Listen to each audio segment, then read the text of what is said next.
ఈరోజు లేవగానే empty స్టమక్‌తో body weight చూసుకున్నా. దాదాపు 1.5 కేజీ ఎక్కువ చూపించింది.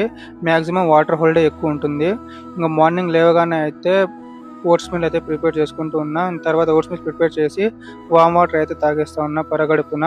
తర్వాత ఓట్స్ మీల్ అంతా మొత్తం ప్రిపేర్ చేసుకొని కొద్దిసేపు మిల్క్ కలిపి పెట్టి తర్వాత అయితే తినేసా అనమాట. ఇంకా చికెన్ చాలా రోజులైంది తిని ఎయిర్ ఫ్రైలో చేసుకొని ఇంకా చికెన్ అయిపోయింటే ఇంక షాప్కి వెళ్ళి చికెన్ అండ్ కోడిగుడ్లు అయితే తెచ్చుకునేసా అన్నమాట. ఇంకా ఈరోజు ఫ్రైడే కాబట్టి రెడీ అయిపోయి నమాజ్కి వెళ్ళి తర్వాత ఇంటికి వచ్చి ఎయిర్ ఫ్రైడ్ చికెన్ చేసుకొని అమ్మ చేసిన వంకాయ కర్రీ ఉండింది. ఇంకా పెరుగు వాటితో కలిపి అయితే నా లంచ్ అయితే కంప్లీట్ చేసాను అనమాట. ఇంకా బోర్ కొట్టి మా ఫ్రెండ్ గారు అయితే అట్లా తిరిగేసి వద్దాం పదరా అని అయితే పిలుచుకొని వెళ్ళాడనమాట. ఇంకా ఊరికి అట్లా తిరిగేస్తూ వీడియో తీసుకుంటూ ఉన్నాను. ఉన్నట్టుండి హెడేక్ వచ్చేసింది నాకైతే. ఇంకా తల ఎక్కువ నొప్పి వచ్చేసింది. ఇంకా క్రాస్లో షాప్కి వెళ్ళి ఇంకా కాఫీ అయితే తాగేస్తా ఉన్నాము. వాడికి కాఫీ వద్దంట, గోలీ సోడా తీసుకున్నాడు. ఇంకా చిన్న కొట్టుకిల్లో సజ్జలతో చేసిన పొబ్బిళ్ళలు అయితే చేస్తారు, మంచిగా ఉంటాయి.